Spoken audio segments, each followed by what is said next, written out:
Hello అండి, welcome to my channel. So last వీడియోలో వచ్చేసి మనము గోంద్ కతీరా గుండ్ రెసిపీస్ అనేవి మనం చెప్పుకుంటున్నాం కదా. సో ఆ గోంద్ అనేది యూజెస్ ఏంటి అంటే అది మన బాడీ అనేది చాలా కూల్ అవుతుంది అనమాట. మనం వాటర్తో పాటు అప్పుడప్పుడు డైలీ కొంచెం ఇది తీసుకున్నప్పుడు మన బాడీ చాలా కూల్ అయిపోతుంది.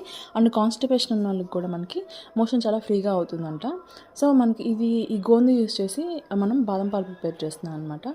సో ఫస్ట్ మనము పాలు తీసుకొని, నేను ఇక్కడ టోన్డ్ మిల్క్ తీసుకున్నాను. మిల్క్ తీసుకొని అవి బాగా పొంగొచ్చినాక అంతలోకి మనము ముందు రోజు నానబెట్టుకున్న బాదం పప్పు ఉంటుంది కదా, దాన్ని మిక్సీ వేసి పేస్ట్ చేసేసి ఆ పాలలో కలిపేసుకోవాలి. సో నేను ఇందులో కొంచెం ఫ్లేవర్ యాడ్ చేయడం కోసం కస్టర్డ్ పౌడర్ తీసుకున్నాను అనమాట. దాన్ని మనం మామూలు పాలలో మిక్స్ చేసి బాగా లంప్స్ లేకుండా దాన్ని మనం ఇందాక బాదం పేస్ట్ వేసుకున్నాం కదా, దాని తర్వాత దీంట్లో ట్రాన్స్ఫర్ చేసుకొని కొంచెం మంచిగా తిప్పేసాలన్నమాట. సో కస్టర్డ్ పౌడర్ వేసిన తర్వాత ఏంటి అంటే ఆ మిక్చర్ అనేది కొంచెం థిక్ అయిపోతుంది అనమాట. సో లాస్ట్లో మనము షుగర్ బదులు షుగర్ అనే వేసుకోవచ్చు, లేకపోతే నేను పట్టిక బెల్లం వేసుకున్నాను. సో ఇప్పుడు కొంచెం మనకి థిక్ అయిపోయింది కాబట్టి నేను ఏం చేశాను అంటే మిక్సీలో వేసి కొంచెం మిక్స్ చేశాను. అప్పుడు ఏంటంటే మంచి ఫ్రాతీగా వస్తుంది అనమాట.